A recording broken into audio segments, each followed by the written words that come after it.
오늘은 어린이 주일입니다. 1920년대 우리 대한민국이, 우리나라가 일본의 식민지로 있을 때에만 해도 어린이라는 이름도 존재하지 않았고 또 어린이라는 말조차도 쓰지 못했던 그때였습니다.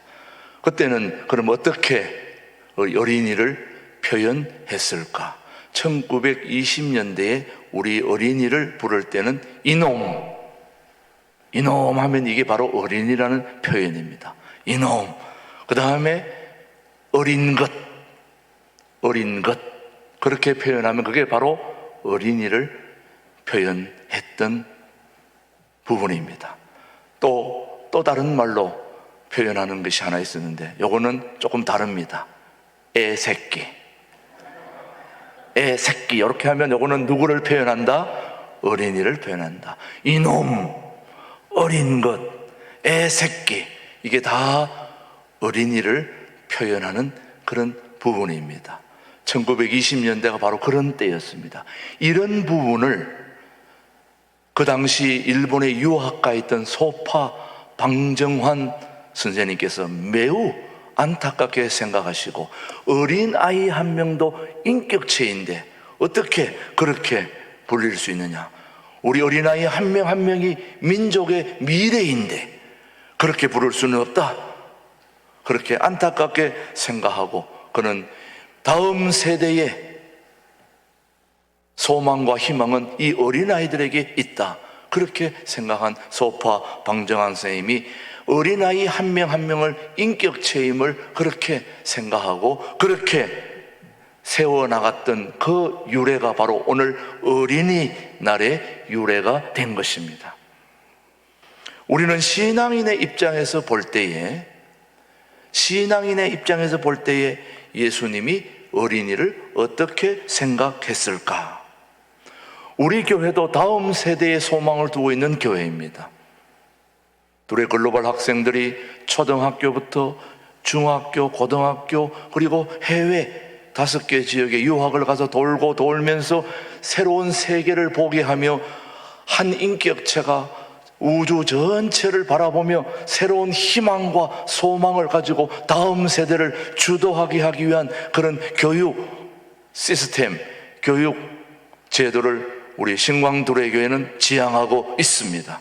소파 방정환 선생님이 이미 1920년대에 어린아이 한 명에게 이 다음 세대의 미래와 소망이 있다는 걸 알고 그렇게 어린이날을 만들게 하는 그런 좋은 시작이 되었듯이, 우리 예수님도 이미 2000년 전에 파격적인 말씀을 하셨습니다.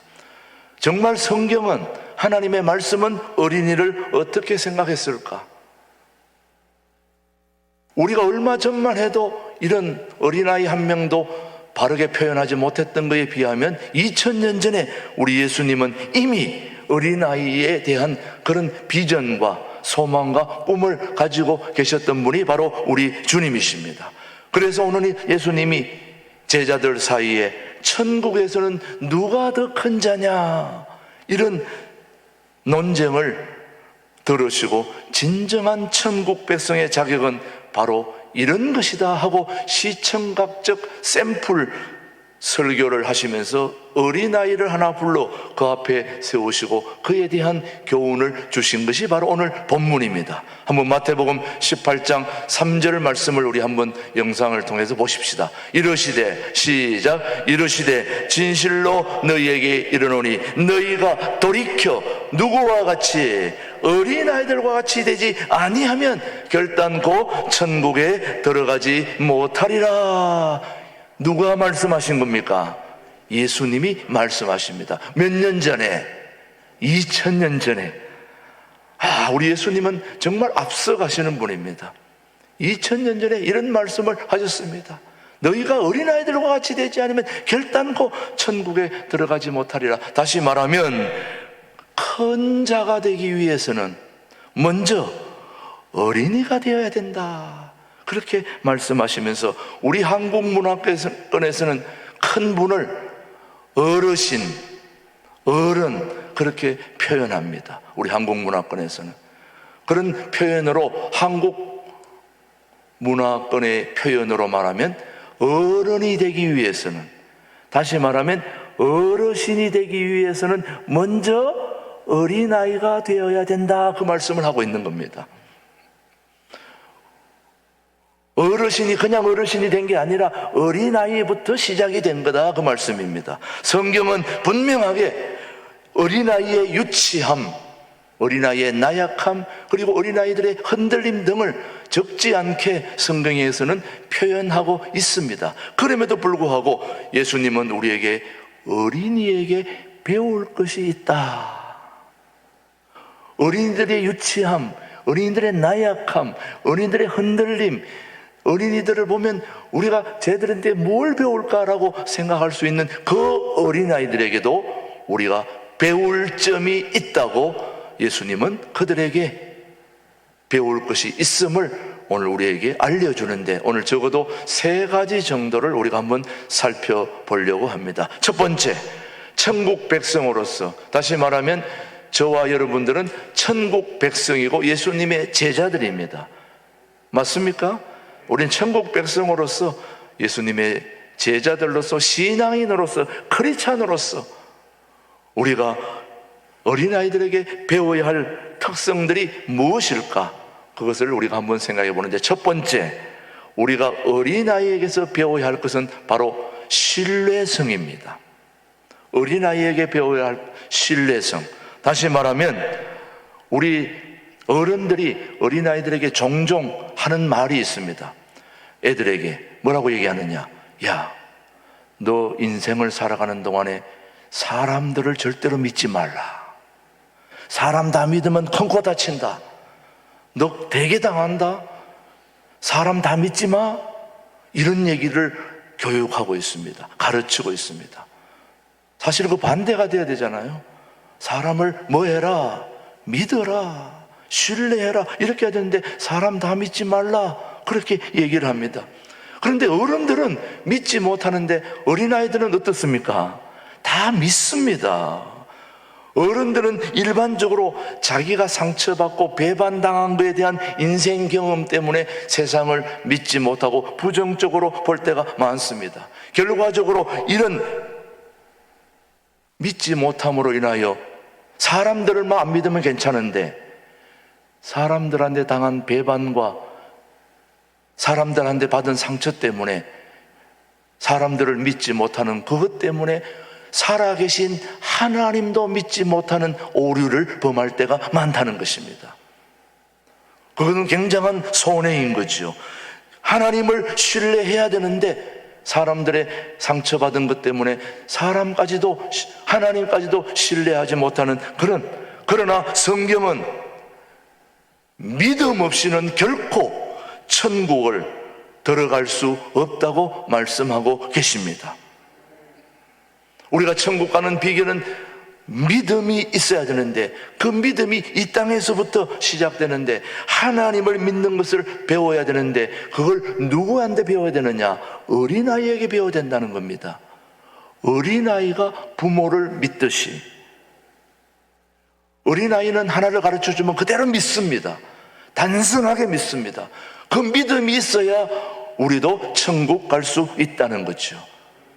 구원받을 수 있는 그 믿음은 어린아이에게서 배워야 된다. 어린아이처럼 단순하게 신뢰할 수 있는 그 믿음이 있어야 천국 갈 수 있다. 그런 얘기를 하고 있는 겁니다. 어린아이들은 친구도 믿고 이웃도 믿고 선생님도 믿고 하나님을 믿습니다. 어렸을 때 믿음을 갖지 못하면 어른이 될수록 또 나이가 들어갈수록 더욱 믿음 갖기가 쉽지 않다는 걸 여러분이 알고 있고 또 통계학적으로도 그렇습니다, 여러분. 그래서 어린아이부터 우리가 주일학교 교육을 계속 강조하는 것은 유치부부터 아동부, 중고등부, 청년부 이렇게 계속 믿음 생활하면은 나중에 뭐라 말하지 않아도 그대로 믿음이 유지되는데, 어릴 때 믿음을 갖지 못하면 어른 돼서도 아무리 강조해도 힘듭니다. 어렵습니다. 우리 모든 인생의 삶이 여러 가지 사회적인 잘못된 구조 속에서 배신당하고 어려움 당하고 하다 보니까 우리의 믿음이 많이 약해진 거죠. 그럼에도 불구하고 믿음을 포기한다면 우리 신앙인들은 창조적인 인생을 살 수 없다고 그렇게 말하고 있습니다. 사랑하는 교우 여러분, 수학은 우리가 학교에서 배우는 수학은 믿음에서 출발합니다. 수학의 공식은 믿지 않으면 풀리지가 않아요. 그래서 수학은 반드시 믿음의 전제, 명제를 수용하지 않고는 수학이 풀리지가 않기 때문에 그런 믿음을 가지고 있어야 수학이 풀리듯이 과학자가 자기의 실험이나 탐구의 결과를 믿지 못한다면 그의 실험이나 결과가 탐구가 어떻게 진행될 수 있겠습니까, 여러분? 안 되는 거죠, 여러분. 제가 우리 장로님 중에 우리 교회 김기덕 장로님이 고려대 다니시고 교수로 계시는데 언젠가 한번 고려대학교를 보여주신다고 그래가지고 한번 따라가서 그분이 생명공학 쪽에서 일하고 계시는데 현미경 하나가 몇십억 되더라고. 현미경 한 대가. 그런 현미경을 방방 놓고 연구를 하고 관찰을 하는데 그렇게 연구하고 탐구하는 그 결과를 우리가 믿지 못한다면 그 탐구가 어떻게 진행이 될 수 있겠냐 이거예요. 사업가가 자기가 착수하는 사업의 결과를 믿을 수가 없다면 어떻게 우리 사업의 일들을 의욕적으로 추진할 수 있겠습니까? 자기가 하는 일에 대한 믿음이 있으니까 열심히 하는 거예요. 그리고 정치가가 자신의 선출을 믿지 못한다면 어떻게 그렇게 자신 있게 외치고 다닐 수 있습니까? 여러분 선거할 때 보면 다 된다고 그래요. 안 된다는 사람이 한 사람도 없어요.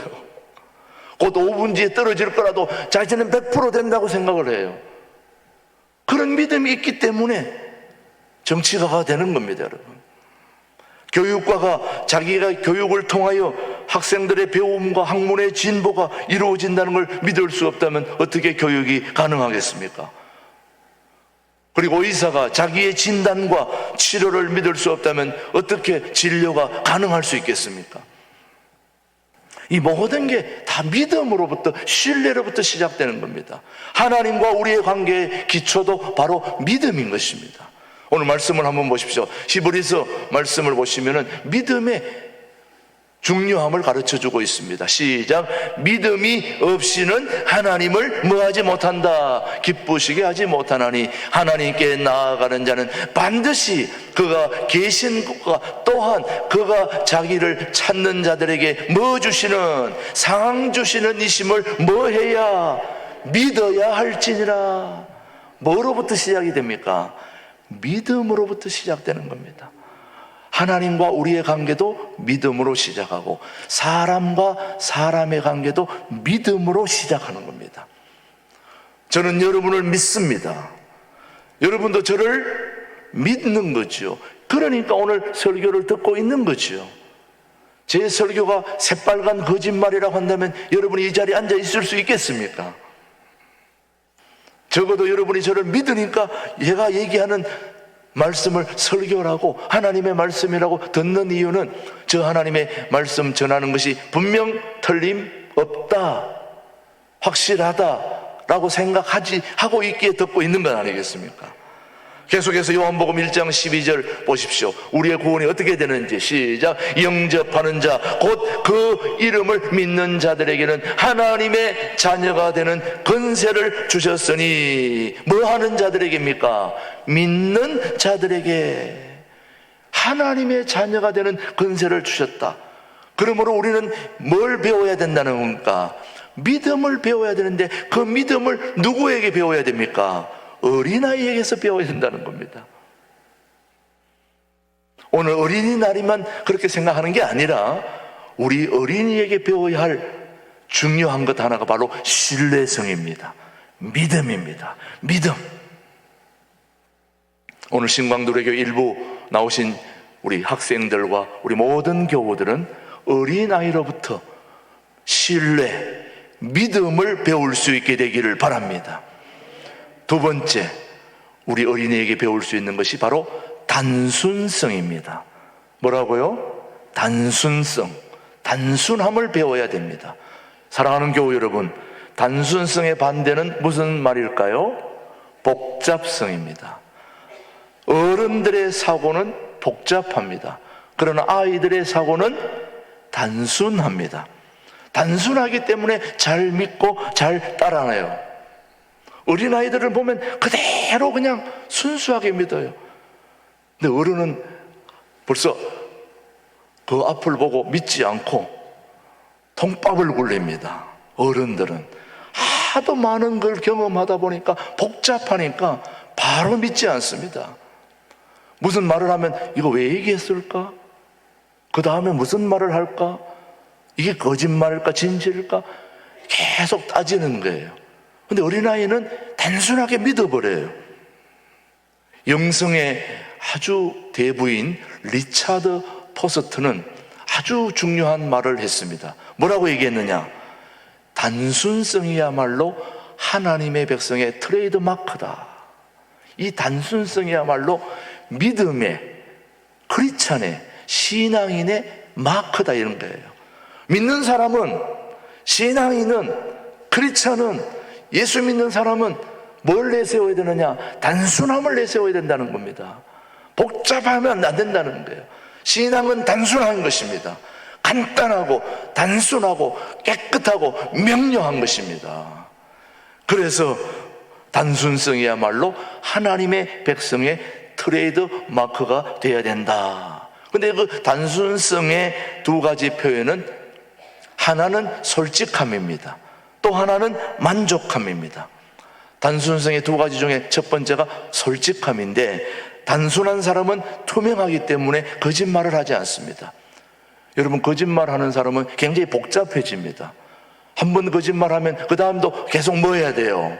거짓말을 해야 그게 성립이 되는 거예요. 한 번 거짓말하면 계속 해야 됩니다. 거짓말하는 사람의 사고는 복잡할까요? 단순할까요? 복잡합니다. 여러 가지를 계산하기 때문에 어린이가 솔직할 수 있는 것은 계산하지 않습니다, 여러분. 어린이가 교회 나오는 것은 계산하고 나오는 게 아니에요. 그냥 너 교회 나가라 하니까 나왔고, 믿으라 하니까 믿었고, 그러다 보니까 결과는 천국으로 가는 것이지만, 우리 어른들은 복잡합니다. 믿으라고 해도 믿질 않아요. 단순하지 않습니다. 예수님에게, 제자들에게, 다시 말하면 예수님의 제자들의 공통점, 다시 말하면 예수님의 12제자가 있는데요, 그 12제자의 공통점이 다 뭐냐면 단순한 거예요. 제자들이 예수님을 따라할 수 있었던 것은 단순함이었어요. 한번 보십시오. 갈릴리 바다에서 고기 잡는 어부들이 그 고기 잡는 거 먹고 사는 문제가 떨어지면 그들은 죽는 거예요. 큰 문제입니다. 그런데 예수님이 그물을 버려두고 나를 쫓아라 그랬더니 예수님의 제자들이 그물을 버려두고 예수님을 다 쫓아갔다는 거예요. 이거는 뭐가 있었기 때문에 따라간 겁니까? 단순하기 때문에, 계산을 따지지 않았습니다. 자, 한번 오늘 주일 예배 오신 분들을 한번 예를 들어 볼게요. 여러분이 오늘 교회에 나오는 거를 손익을 따졌다면 여기 나올 수 있을까요, 없을까요? 밖에 나가서 일하면 더 효율적이고 돈도 받고 이익도 생기고 그러는데, 교회 오면은 헌금도 도로 내야 되고, 받는 게 아니라 도로 내야 되고, 더 시간 허비해야 되고, 계산할 수 있다면 여러분은 이 자리에 있을 수 없을 것입니다. 계산하지 않고 여러분 단순했기 때문에, 주님에 대한 믿음이 있었기 때문에 이 자리에 나온 것 아닙니까, 여러분? 이게 바로 단순성입니다. 이런 단순함이 세상을 감동시키는 거예요. 그렇지 않습니까? 제가 40년 전에 김준홍 목사님을 만났을 때가 바로 빚진 자들에게 어려움을 당할 때라서 죽 먹고 있을 때입니다. 그때 우리 김준홍 목사님을 만났었는데, 그때 저는 서울에서 직장 생활하다 내려갔거든, 청년 때. 그러면 제가 직장 생활을 해야 돈을 벌고 나한테 도움이 되는데, 그걸 다 버려두고 가가지고 빚쟁이들 쫓아내면서 용돈 5,000원 받을 때도 있고 못 받을 때도 있고 죽 먹으면서 계산으로 따질 수 있습니까? 없습니까? 없죠. 그런데 저는 그때 거기서 있었습니다. 지금 생각하면 제가 단순했기 때문에 있었지, 단순하지 않았다면, 제가 영악했다면 아마 머리를 굴렸으면 거기 안 있었을 거예요. 지금 생각하면 제가 그때도 좀 단순했구나, 좀 더 다르게 표현하면 좀 멍청했구나. 그러지 않고서 어떻게 거기 그때 어려울 때 거기 있었을까? 동네 사람들이, 이 젊은 녀석들이 와가지고 도대체 저거 밖에 나가서 노가다를 해도 돈이 얼마인데 저렇게 빈둥빈둥 놀고 있다고 욕 많이 먹었어요. 지금 생각하면 단순했기 때문에, 뭔가 이런 일에 한번 내 몸을 던진다면 보람 있는 삶이 있을 것이다라는 그런 단순함이 있었기 때문에 그 자리에 있었던 것입니다. 오늘 여러분, 너무 계산하다 보면 단순함을 잃어버리게 되는 거죠. 그 단순함이 힘이라는 걸 오늘 여러분이 기억해야 됩니다. 마태복음 18장 4절은 우리에게 교훈하고 있습니다. 우리 마태복음 18장 4절 말씀 한번 보십시오. 그러므로 시작.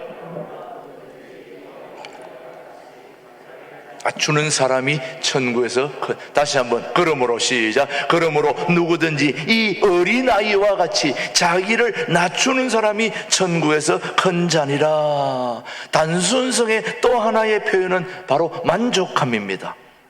자기를 낮추는 자, 미래를 생각하지 않고 미리 걱정하지 않습니다. 어린아이들은 지금 단순한 별것 아닌 거 가지고 기뻐하며 만족합니다. 우리 어린아이들은 솔직할 뿐만 아니라 만족함을 가지고 있어요. 어린아이들은. 우리 어른들은 아무리 줘도 만족이 없어요. 2개를 주면 3개, 5개를 받으면 10개, 10개를 받으면 20개, 계속 더 원하는 게 우리 어른들인데, 어린아이들은 하나 주면 그거 하나 가지고 감사하고 좋아하고 뛰놀고 난립니다. 어린아이들을 한번 보십시오. 별것 아닌 거 가지고 굉장히 기뻐합니다. 근데 어른들이 얘는 장난감 좋은 거 사줘야지 놀래야, 이렇게 하면서 장난감 이만한 거 사주고 이런 거 사주고 이런 거지. 생각해 보세요, 여러분. 저도 아들이 둘인데요, 큰아들이 샌디에고 있고 지금 아직 결혼을 못했는데, 둘째 아가 먼저 결혼해서 조카가 생겨가지고 노아가 하나 생겼는데, 손자가 생겼는데, 그 큰 첫째 아들이 그 조카가 너무 좋으니까 장난감을 사주는데 자동차 한 대를 사줬어요. 진짜 자동차가 아니고 장난감 자동차를, 이따만한 거, 자동차 크기만한 장난감 자동차를 한 대 사줬는데, 그걸 타고 막 너무 좋아하고 그러는데, 너무 큰 걸 사줬어요. 제가 보니까 조그만 거 사줘도 되는데. 그러니까 이 어린아이들은 작은 거 사줘도 좋다고 그러고 큰 것도 사줘도 좋다고 그러고. 제가 섬에서 목회할 때 보니까요, 섬 지방에 그 어린아이들이 노는 걸 봤더니 물속에서 노는데 하루 종일 뭘 가지고 노나 봤더니 사람들이 버리고 간 코카콜라병 하나 가지고 하루 종일 놀더라. 그걸 던지면서 받고 던지고 받고 던지고 받고. 우리는 막 배구공, 농구공 이런 걸 가져가서 막 해도 부족한데, 그 어린아이들은 콜라병 하나 가지고 매일같이 그거 가지고 놀아요. 만족함이 있는 거죠, 여러분. 근데 우리는 만족함이 없는 거예요. 너무 많이 받아가지고. 그래서 우리는 문제가, 오늘의 가치관은 현대인들에게 단순한 행복을 빼앗아가고 말았다는 거죠, 여러분. 어린아이들에게 배울 것은 단순성입니다. 우리가 사실 눈을 떠서 보면 우리 주변에는 여기저기서 만족할 수 있는 행복이 지천으로 깔려져 있는데도 불구하고 우리는 만족함이 없는 것입니다. 오늘 그거는 우리를 반성해야 됩니다. 우리 어린이들에게 배워야 할 점, 단순성. 단순성은 솔직하고 만족함, 무엇 하나 받아도 감사해야 되는 거 아닙니까, 여러분? 오늘 우리가 하나님께로부터 받은 것들이 얼마나 많습니까, 여러분? 감사해야 되지 않습니까, 여러분? 고마워해야 되지 않습니까? 우리는 코로나로 인하여 그동안 어려웠을 때도 마음껏 장소가 넓으니까 예배할 수 있다는 게 감사하고, 밖에도 또 뭐 풋살장, 뭐 농구장, 뭐 얼마나 이 좋은 환경에서 우리가 사는데도 그래도 만족함이 없다면 그게 사람입니까, 여러분? 오늘 우리는 모두 배워야 할 중요한 하나가 어린이에게서 배워야 되는데, 그게 바로 단순성입니다. 이 단순성은 누구한테 배워야 된다고요? 어린이에게서 배울 수 있게 되기를 바랍니다. 한 가지 더 우리가 배우기를 바랍니다. 우리가 어린이에게 배워야 할 것은 하나의 신뢰성, 믿음의 관계를 우리가 배웠다면, 두 번째는 단순한 것을 배워야 되고, 세 번째는 개방성을 배워야 됩니다. 우리 아이들은 다 이렇게 열린 마음이 되어 있어요. 우리 어른들은 마음을 열지를 않습니다. 쉽지 않습니다. 마음을 열려면은 굉장히 시간이 걸리는데 어린아이들은 금방 열립니다. 어린아이 한번 보세요.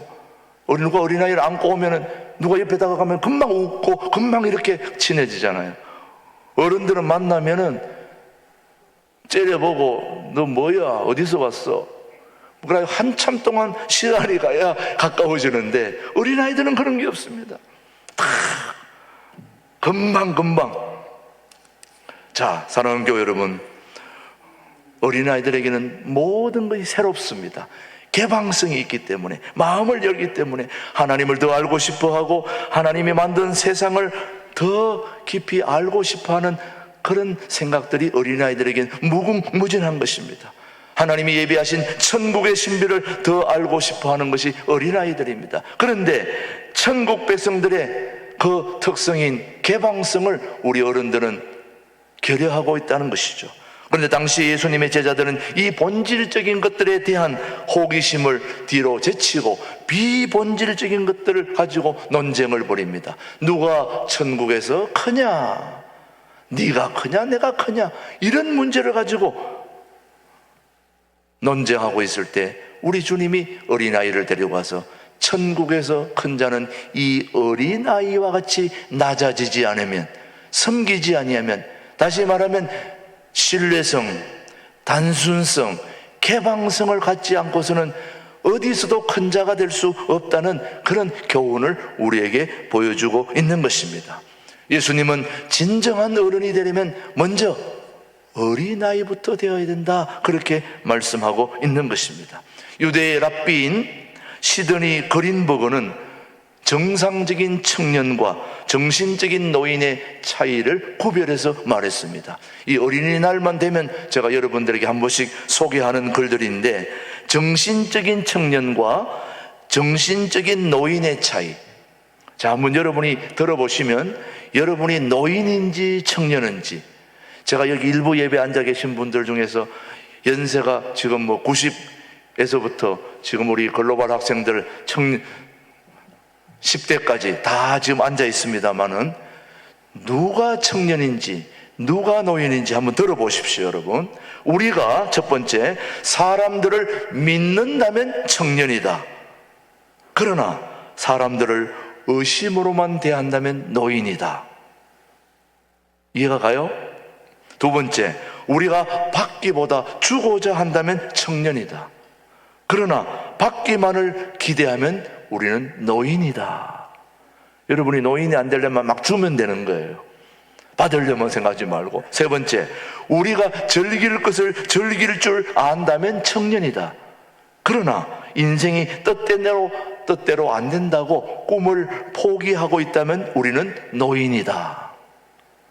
자, 또 하나, 우리가 새로운 아이디어를 찾고 있다면 청년이다.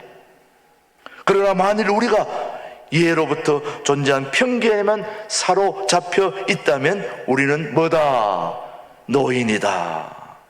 새로운 아이디어를 계속 생각하고 있다면 우리는 나이가 들어서도 청년이다. 그러네.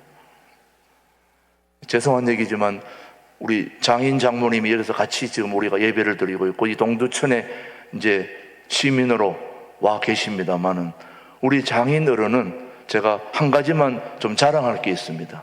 지금 연세가 80 중반인데도 불구하고 아직도 계속 배우고 계세요. 어느 날 제가 한번 우리 장인어른에게 깜짝 놀란 것이, 연세가 80 중반은 됐는데도 저한테 사진 찍어가지고 거기에 글 넣는 거, 글씨 넣는 거, 이걸 가르쳐 달라는 거예요. 제가 좀 힘듭니다. 그거는 좀 배워야 됩니다. 그래도 괜찮다는 거예요. 제가 안 될 것 같아가 안 가르쳐 줬는데 어디서 배우셨는지 글을 넣어가지고 저한테 보내왔더라고요. 대단하지 않습니까? 그 연세에 일본 알파벳을 천정에 붙여놓고 하고 있더라고요. 노인입니까? 청년입니까? 우리가 아직도 성공을 위하여 일하고 있다면 청년이다. 그러나 공상만 일삼고 있다면 우리는 노인이다. 우리가 매력적인 사람이 되려고 노력한다면 청년이다. 그러나 더 이상 아름다움에 관심이 없다면 노인이다. 우리가 아직도 사랑을 찾고 있다면 청년이다. 그러나 우리가 고독을 떠나지 못한다면 우리는 노인이다. 우리가 아직도 행복을 추구하고 있다면 청년이다. 그러나 우리가 대가를 지불하려 하지 않고 행복을 찾는다면 우리는 노인이다. 우리가 사랑을 주고받을 줄 안다면 우리는 청년이다. 그러나 우리가 사랑을 받기만을 기대한다면 우리는 노인이다. 모든 것이 나의 성실성에 달려있다고 믿고 열심히 노력하고 있다면 우리는 청년이다. 그러나 그렇지 못하다면 우리는 노인이다. 우리 다음 주일이 어버이 주일입니다. 우리 모든 어버이들께서도 이 개방성을 지닌 신뢰성과 단순성과 그리고 개방성을 우리가 가지고 있다면 저는 우리 어르신들도 다 청년이라고 생각합니다. 청년이라고 생각합니다. 오늘도 우리 모두 청년임을 기억하고 우리 어린이들에게 배울 3가지를 교훈 삼고 내년 어린이 주일까지 청년으로 우리 모두 사시게 되기를 주님의 이름으로 축복합니다. 기도하겠습니다. 하나님 아버지, 예수 그리스도를 우리 인생의 주인으로 모시고 어린이의 믿음, 단순성 그리고 개방성을 가지고 우리의 남은 인생을 청춘으로 살아가는 우리 모든 신광두레 교회 교우들로 축복해 주시옵기를 예수님의 이름으로 기도드립니다. 아멘.